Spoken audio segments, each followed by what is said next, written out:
Hey everyone, and welcome back to Exposed Scandalous Files of the Elite. I'm your host, Jim Chapman, and today I am bringing you part 2 of the series Sneakers to Shackles. Now, throughout part 1 of this series, I covered the investigation done by the boys of Echo as it relates to Ricky Foster, and I wanted to be sure with that episode that I gave them their flowers, if you will, for the hard work that they put in bringing this story to the public and following through to the point that arrests were made and people were being held accountable. So going forward, I'm going to touch on some things that they uncovered because you can't tell the full story without that information, but it was also my goal with this series to answer some of the questions the viewers of the Devil Wears Dunks series had when they watched the show. For example, in episode 1, I spent a good bit of time on that episode trying to give you an idea of who Jeremy Green was. Down here in the Bayou, most people had no idea who he was. Moreover, most people who watched the documentary from here in Louisiana really didn't have any idea what sneaker culture was. If you're not in that sneaker culture, you're not going to understand it unless someone explains it to you. So I tried to do just that, just fill in some of the gaps for people who were not familiar with Echo, Jeremy Green, or sneaker culture, and explain how they crossed paths with Ricky Foster. So from here on out, you're going to hear my personal perspective on this case. So let's get into it. And I'm going to start out by covering where Ricky Foster's name surfaced right here in Denham Springs. And that is by being one of the founders of a group called Dads of Denham. Now, if there's one thing that we know how to do here in South Louisiana, it's tailgate. Go to Tiger Stadium on any given Saturday when the Tigers are playing at home, and you will totally get what I'm saying here. It's an atmosphere, in my opinion, like no other. Food, music, and 100,000 of your best friends. And that atmosphere transfers to baseball as well. And if you have ever been to Omaha when LSU was in the College World Series, you get it. No one can tailgate like the LSU Tiger fans.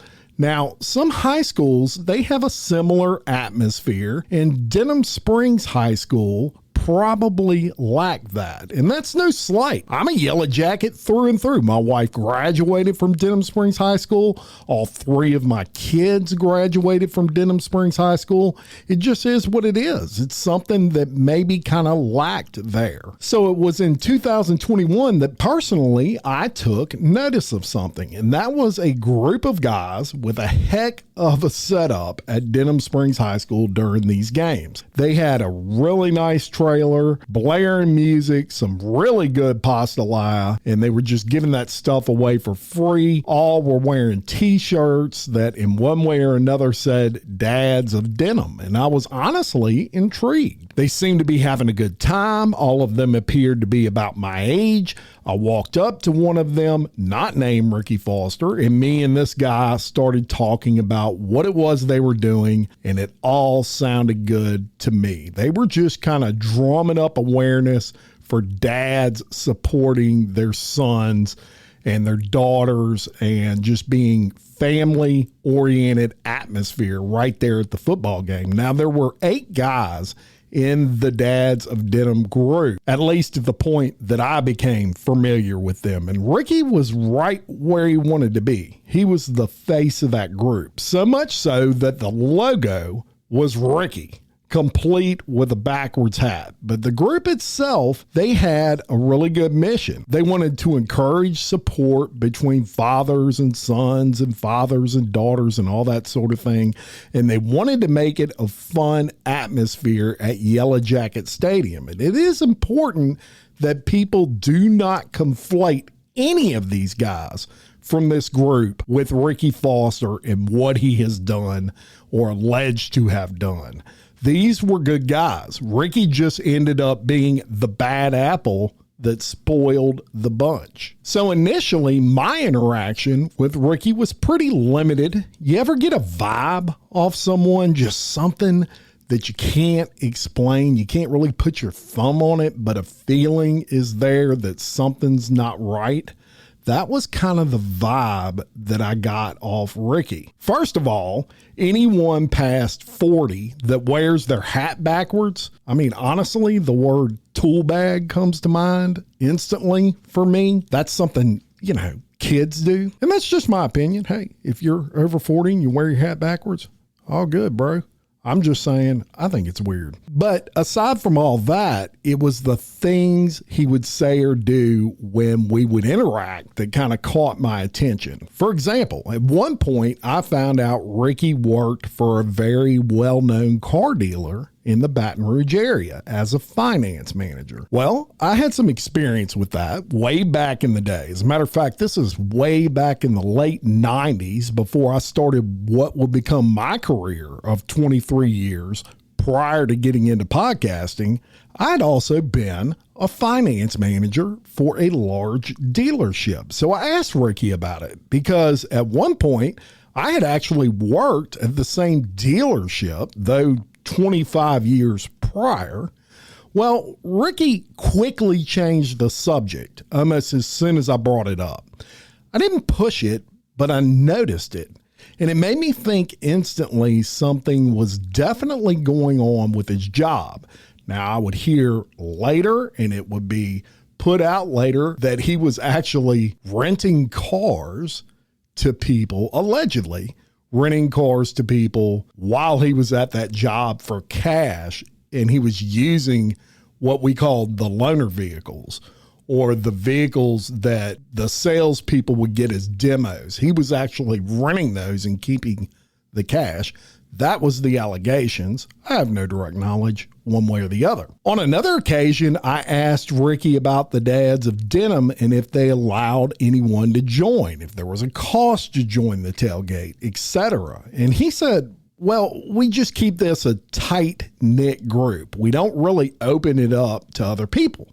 And that was something I found really strange. The group was actively promoting that they were helping the community, etc., and yet they were not opening this up to having extra help, more hands on deck, maybe even a little more money to use to help, all these charities and things that they were doing. In hindsight, I can see now that it's likely Ricky knew the less people involved, the less chance he would have of people discovering he was completely full of shit and that he was scamming his own friends, scamming the public, and was a total fraud, allegedly. Now, Ricky would work hard to maintain a persona of a person of wealth, if you will. His setup, from the cooking pots he used, to the generators, to the sound system, to the cars he drove. And of course, his shoes were all top notch. He would walk around with kind of an entourage of sort. And he would even flaunt some friends that I had heard he would later scam. I distinctly remember one game in particular where such a friend was with him. It was a guy very well known in the Baton Rouge area as Tebow the Firecracker. Now, Tebow, in my opinion, is no joke. Y'all would not know this, but if you search through my playlist on Spotify, you'll see a lot of every type of music you can imagine. But one of my first loves was rap music. I've been a fan of it my entire life. I can still remember when I first heard Eazy-E way back in 1987 at a track meet. I remember it distinctly. That's how far back I go in that genre. And I've actually been a fan of Tebow's since way back in the day when he signed with Master P and No Limit Records. So he shows up at a football game and Tebow's with him. And I thought, man, this guy, he must be legit. He knows some big players in the area, and he's parading Tebow around like it was his trophy during this game. I mean, it was obvious. Ricky was like, hey, look at me, y'all. I got those connects, if you will. But there was no denying, at least from appearances, old Ricky was covering all his bases. Dads of Denham, they kind of started appearing everywhere in the newspaper, at charity events, and even on podcasts, including my own, local leaders. I wanted to promote groups like Dads of Denham through the podcast, who, from all appearances, they were doing great things for the community. And truth be told, I personally didn't care for Ricky all that much. I still got that vibe out of him. But there was another member of that group who I'm not going to mention the name of, and I liked that guy a lot. And I had a lot in common with that guy. So honestly, we spent pretty much the entire episode poking fun at Ricky, mainly. But I'll tell you this, when all this came out with Ricky Foster, I was so embarrassed that he was actually on my show that I deleted on a whim. I deleted that podcast. And now I almost wish I didn't, because it would be interesting for y'all to be able to see how much he could change and be this completely different individual behind the camera than what he's alleged to be now. So eventually the Dads of Denham, they disbanded, and I still somewhat recall the final post that they put out on Facebook, where it read something like, and I'm paraphrasing here, but basically, after much thought, we have decided to disband the group. Thanks for the memories, some shit like that. And then boom, they were gone. And I knew upon reading that almost instantly, oh, there is much more to that story.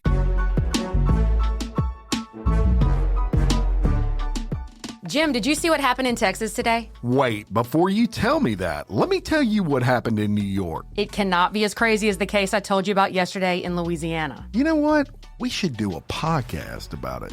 And with that, we did. Crime Wire Weekly covers the crime news headlines that have dominated the week. We cover trending crimes from all over the country and even sprinkle in a few globally. Crime Wire Weekly is available now wherever you listen to your podcasts. Simply by searching Crime Wire Weekly or clicking the link in the description of this podcast.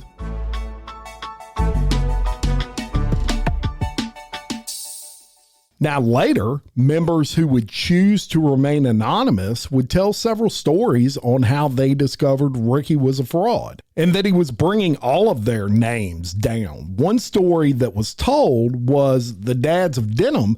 Look, they would cook enough pasta lye to feed, say, 300 people or more. And each game, they had a deal with each other, from what I understand, that a member would pay for the ingredients to make all this food. So I'm just going to make it easy math here. If there were 8 home games and there's 8 members of that group, one person would pay for each game. This person would give Ricky the money and he would buy the ingredients and they would get to cooking. The problem was, allegedly, Ricky was running a scam on his own people. He would get the money and then he would go to the grocery store and he would convince a local grocery store to donate all the ingredients. And then he would just pocket the money as if he paid for all of this food, stealing from his own friends and never batting a freaking eye. And that ought to tell you a lot right there. In another instance, according to a member, Ricky had told everyone there was a wealthy older lady. She wanted to donate $25,000 to buy a new sound system for Denham Springs High School's football stadium. And he tells the guys, look, start calling around, getting quotes and all those sorts of things so we can get this lined up. He reaches out to the media and he tells them, hey, we're going to donate through this wealthy lady $25,000 for this new sound system. It was a big deal. They had like a giant check ready to go and they did photo ops and the media was there. And these guys go through all this, meaning the other guys at the Dads of Denham, to get quotes, etc. And in the end, all a big lie. There was no $25,000. There was no wealthy older lady and there was no sound system. And that's what made Ricky really dangerous. He would lie just for the sake of lying. So these guys, eventually they figure it out and they're like, we got to get out of here. We got to get away from this guy. We want nothing to do with this guy. And the group disbands and Ricky goes dark for a little while. But it's not long before he's back. And he's got a brand new Facebook post.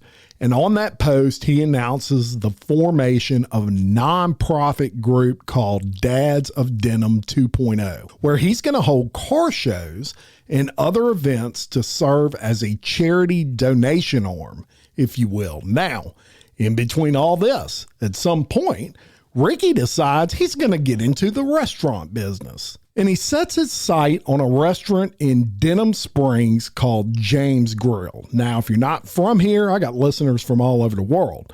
James Grill is a staple of this community. It's been around forever. I don't know exactly how long, but I would say at least 50 years. And the owner of this grill is a very popular local city marshal by the name of Joe Shoemate. We all call Joe Shoemate Joe Mac.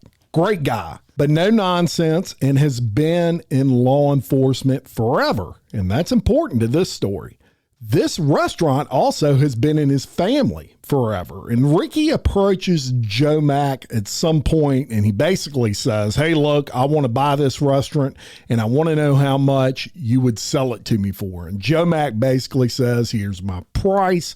If you want it, and not a penny less, no negotiation here. If you want to buy it, this is what it's going to cost you. Ricky says, no problem, because you know Ricky's rich, right? He says, I'll take that deal. And this thing goes all the way to the closing. And Ricky's got just one problem.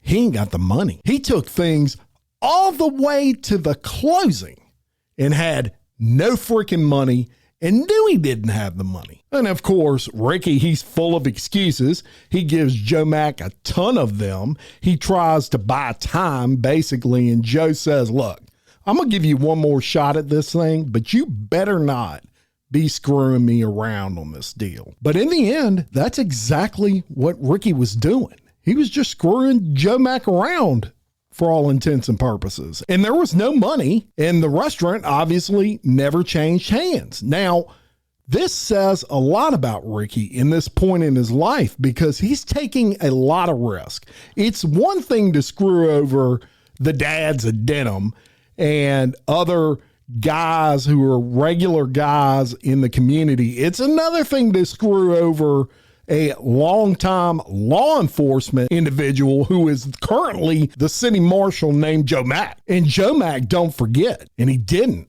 And it was just a matter of time before Ricky would screw up enough that he would land on Joe Mac's radar once again. So let's go to December of 2023. And Marshal Joe Mac, he contacts the Louisiana AG's office after allegations are brought to his attention regarding a charity event, a car show held by Ricky Foster's nonprofit Dads of Denham 2.0, and it was supposedly going to contribute the car show proceeds to the mega charity St. Jude. And Joe Mac was made aware that no money was ever sent to St. Jude, allegedly, and he reports the information, as he should, to the proper investigative channels. Now, the AG's office has an investigative arm, and this investigative arm is known as LBI, which stands for the Louisiana Bureau of Investigation. And two investigators, they're assigned to review these allegations, and they are Agents Timothy Moise and Agent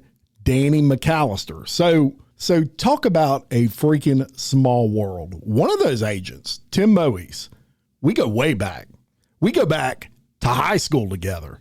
We have known each other for like 35 years. Tim Moise was actually one of the guys that stood in my wedding. Now, I had no idea or knowledge he was involved in any case involving Ricky Foster until I came across this investigative report, but I was shocked. I was like, wow, what a small world. That's my boy, Tim. So moving on, the two investigators, they interview several people. They speak with Brandon Browning from episode 1. I told you about his story, and Brandon tells them the same story I told you in episode 1 regarding Ricky offering this $300,000 job to Brandon that never existed.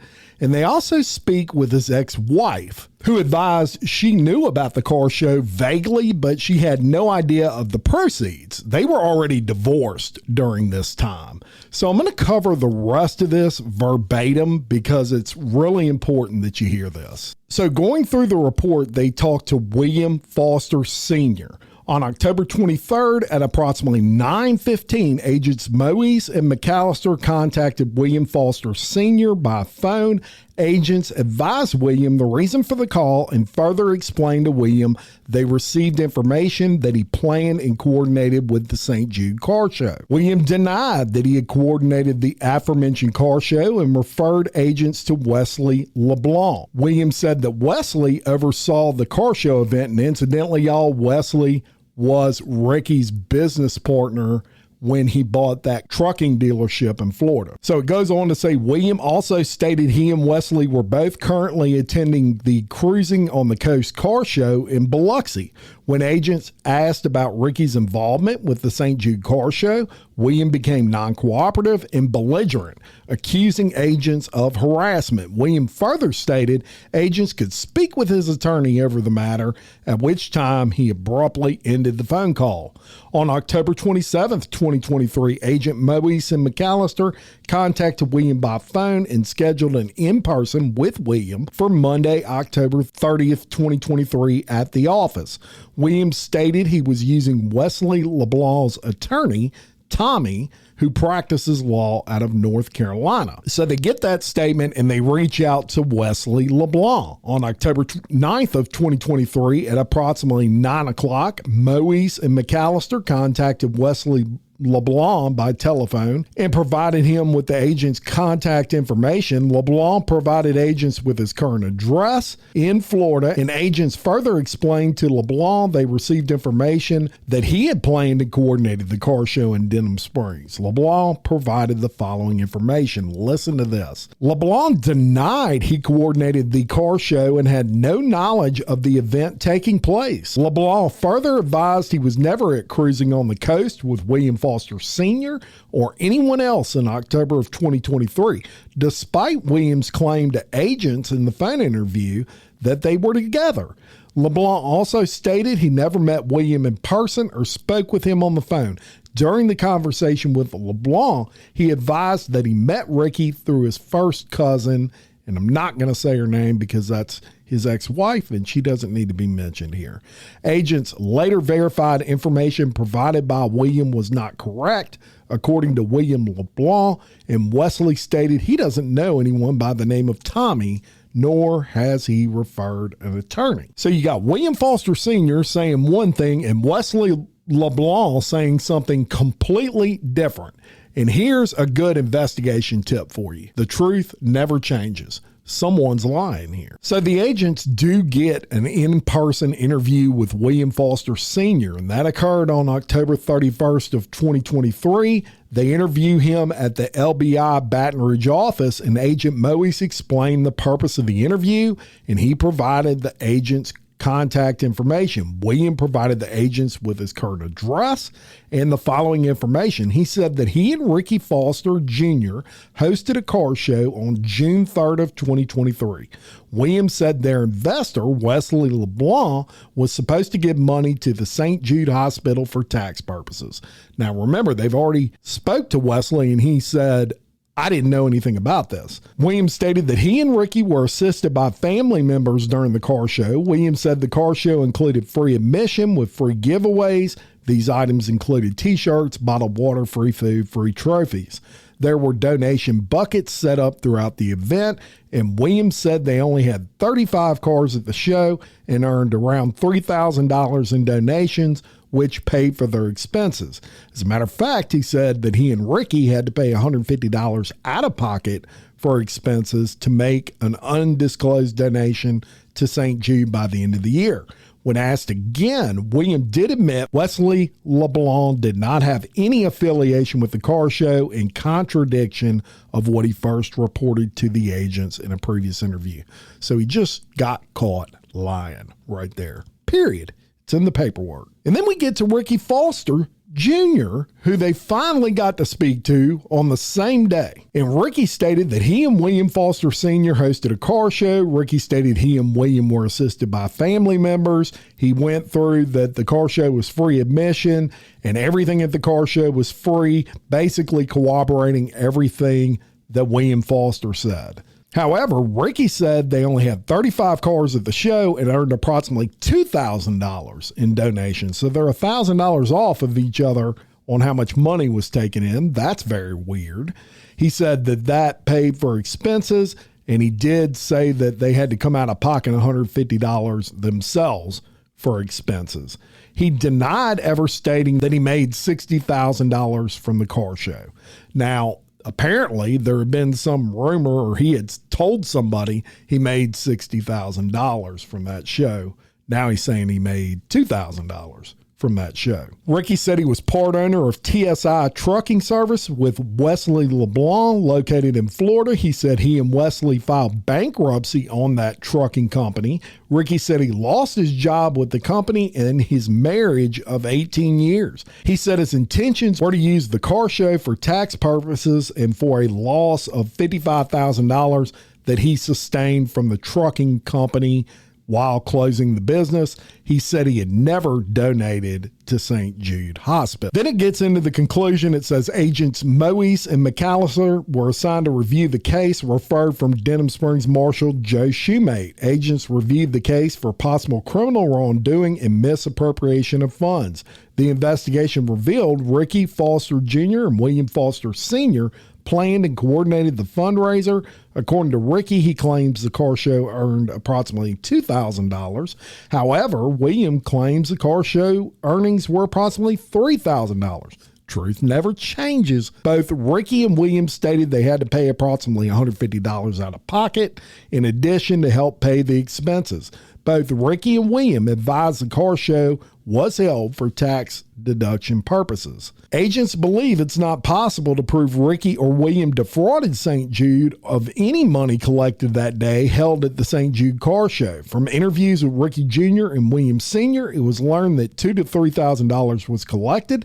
Both men reported the cost of the event exceeded the donations collected, and agents could not verify or discredit the claims made by them. Therefore, the allegations reported in the complaint by Shoemate were unsubstantiated through investigation and failed to provide proof of a violation of Louisiana law. So to kind of break that down for you, two issues affected the case. First, when you're a charity like St. Jude, you don't want this stuff getting out in public because it makes people really apprehensive to donate because they're not 100% sure the money's going to go where they want it to go. It makes people question whether that money is actually going where it's supposed to go. And second, there was no evidence one way or the other that the car show did in fact turn a profit. Now, remember in A Few Good Men when Tom Cruise says the quote, "It doesn't matter what I know, it only matters what I can prove," unquote. There was no evidence of the money that the car show made.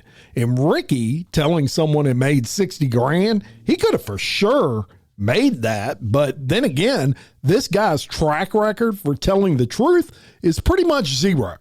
So there just was not anything there. Doesn't mean he didn't do it, just means they didn't have the evidence to pursue it. Now, that being said, if he were guilty of all this, and I have no direct knowledge one way or the other, but man, if you're guilty of this, defrauding a charity like St. Jude where the money goes to kids, children, babies with cancer, to me, that is about the lowest you can possibly go in life, bar none. You are a disgusting human being if that is in fact true. And in this guy's case, knowing what I know now, one thing I can say is it sure in the hell would not surprise me, period. So shortly after this, the Dads of Denham 2.0 also ceases to exist. And the last I heard of Ricky was that he left and went to Florida and bought an 18-wheeler dealership. That is until the Devil Wears Dunks documentary came out. And that documentary uncovered a lot of allegations, not only of fraud involving so many people you can't imagine. Among the allegations that were brought in this documentary, Ricky's ex-girlfriend, who was only 21 years old, would make claims Ricky defrauded her of $60,000, would lock her in a house in an effort to control her. And to give you an idea of how sick this guy is, he would want her to role play with him allegedly during sex, that he was her dad, fully knowing this young lady's dad had died years earlier. He also asked this ex-girlfriend if she had ever had any fantasies of, hold on to your hats here, sleeping with his son. And that is the second time he had brought that up to someone he was dating, allegedly, that we are aware of. Now, years prior to even his marriage, way back in 2005, an ex-girlfriend, she claimed he not only stole checks from his own parents and would cash them and forge their names, but he would also steal credit card checks from her, forge her name, and then, get this, he would deposit the checks back into her account to make it look like he was helping her with her bills. So he'd write a $1,000 check, forge her name to it, and deposit it in her account and say, hey, I took care of you today. I put $1,000 in your account to take care of your shit. What kind of twisted individual does that, y'all? But what may be worse than even all of that were that there were allegations Ricky and his now wife, who he just married, y'all, within the time this documentary came out, which that's important because in Louisiana law, there's a law that states a wife cannot be compelled or forced to testify against a husband and vice versa. There were allegations that his now wife himself and his now stepdaughter, who at this point is barely an adult, they're in a three-way relationship. Now, keep in mind, both his now wife and stepdaughter are defending Ricky. They're going to bat for this dude, denying this shit. But both Melissa, and I can say her name now because she's been arrested, she's the wife, and her daughter, during a phone call with the boys at Echo, they go nuclear on the insinuation that Ricky was even around Melissa's daughter before the age of 17. And they keep bringing up before the age of 17 so many times. As a matter of fact, you can kind of ascertain it was intentional. Never during the conversation that I heard did the daughter deny sleeping with Ricky. She just denied being around him prior to the age of 17. And what's the consent age in Louisiana? 17. At this point, she's 19. Of course, all of this attention on this documentary, especially in Livingston Parish, that leads to Ricky Foster gaining the attention of the Livingston Parish Sheriff's Office and a detective with a knack for solving just these kinds of crimes. And his name is Calvin Bowden, who I not only know very well, but I just refer to as Captain Calvin. Now, let me tell you a little bit about Captain Calvin. This is not the type of guy you want on your ass if you're messing with young girls. Captain Calvin has been with the Sheriff's Office for 28 years. He is the head of the Sheriff's Office ICAC division. That's Internet Crimes Against Children. So he is a bona fide expert in crimes against children. He knows exactly how to spot grooming. He knows exactly how these sick minds think, and he knows exactly how to investigate these crimes. Now, as far as the daughter being potentially 17 and not 16 when the relationship took place, Louisiana, surprisingly, to some maybe, has a recent law to aid in the grooming aspect of these crimes. It's known as Louisiana's grooming law, and it's Louisiana Revised Statute 1481-7.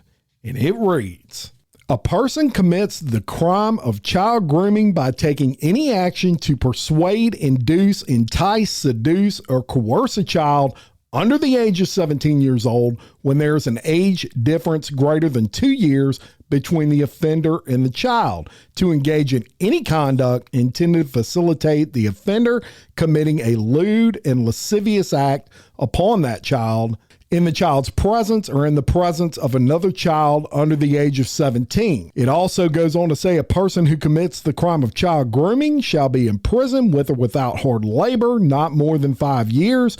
A person over the age of 17 who commits the crime of child grooming with a juvenile who is less than 13 shall be imprisoned for not less than 2 years, nor more than 25 years.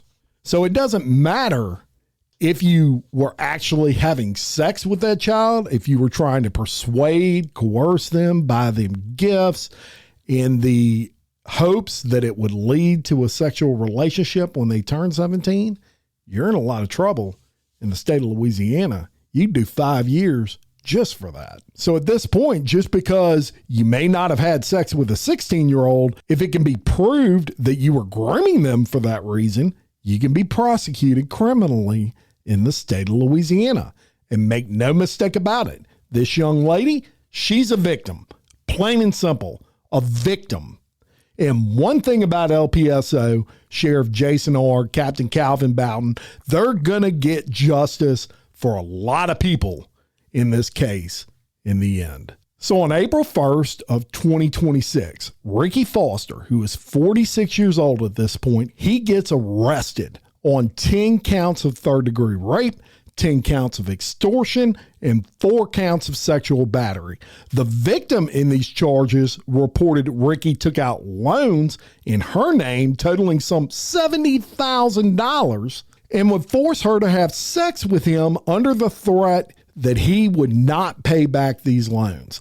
These allegations took place in 2023, so we know the victim is not related with the whole mother-daughter throuple situation. It's definitely a different victim. Now, his bond in this case was set at $850,000, which he could not pay, and he remains in jail.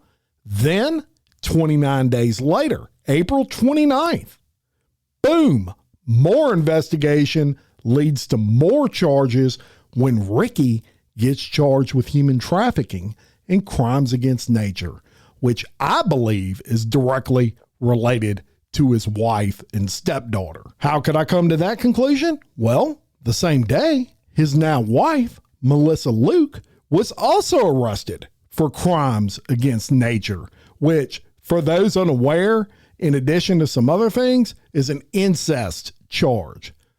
Freaking disgusting. That's all I have to say. And that is where we stand as of today. Of course, any public developments, I'll keep you posted. Shout out again to the boys at Echo for the hard work they did in seeing this arrest through. Shout out to all of you for listening, and a tough one, but a stark reminder that all things done in darkness will eventually come to light. Check out the Patreon for commercial-free, early release episodes, and so much more. Incidentally, I got quarterly gifts. They're mailing out this week, so look for them next week at some point if you are a Patreon top-tier subscriber. Got a really good one this time for you. You can become a member of the Patreon by checking out patreon.com/exposed podcast files. And until next time, for Exposed Scandalous Files of the Elite, I'm your host, Jim Chapman. Much love. In the winter of 1953, in a quiet, working-class apartment across from a synagogue in Seagate, Brooklyn, a boy named Jeffrey Epstein took his first breath.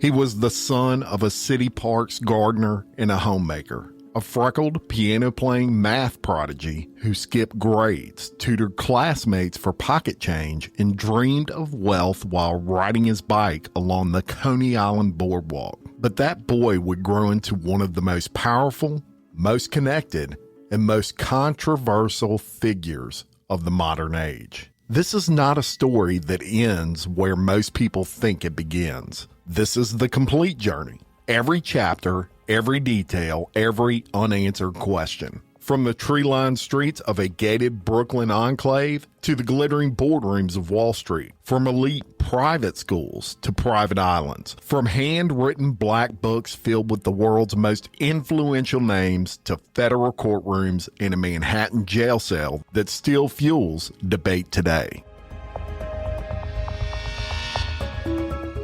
Come with me as I walk you through Jeffrey Epstein's childhood summers on the private beach, through his accelerated high school years, through his early days at Cooper Union and NYU. I will trace the mysterious financial empire he built with almost no formal credentials. You will listen to the voices of survivors as I examine the investigations, the sweetheart deals, the enablers, the protectors, and the power structures that allowed all of it to happen. No speculation without evidence, no conspiracy without documentation. Just the facts, the records, the testimonies, and the context that history demands.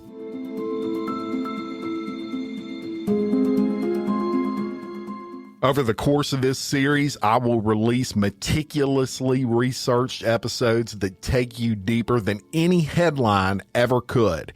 Each one built on court documents, financial filings, classmate recollections, investigative reporting, and the first-hand accounts that have emerged over decades.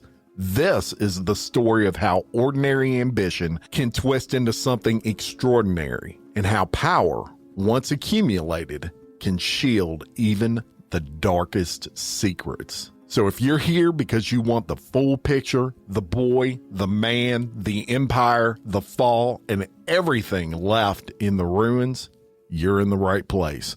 Welcome to Exposed Investigates Jeffrey Epstein.